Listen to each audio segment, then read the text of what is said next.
नमस्कार मित्रमैत्रिणींनो, मी आता बघा चेहरा पण धुतलेला नाही आहे आणि आता माझी मुलगी मला कोणता आता मास्क लावणार आहे.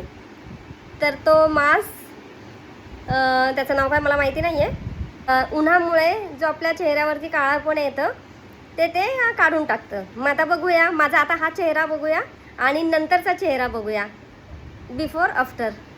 आता लावल्यानंतर माझ्या मुलीने मला सांगितलं की हा क्ले मास्क आहे,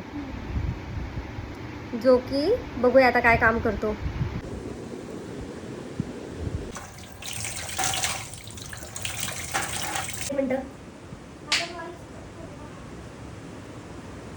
अगोदरचा चेहरा आणि आत्ताच्या चेहऱ्यामध्ये बघा किती फरक आहे. कारण की मला फरक जाणवलाय, तुम्हाला दिसतोय की नाही ते मला माहिती नाही, पण मला खूपच छान वाटतंय आणि कलर पण जरा ब्राईट झाल्यासारखा वाटतोय. मला तर फरक जाणवलाय. तुम्हाला जर काय फरक वाटत असेल आणि तुम्हाला जर हे प्रोडक्ट पाहिजे असेल तर तुम्ही कमेंटमध्ये सांगा, मी तुम्हाला DM करेल. धन्यवाद.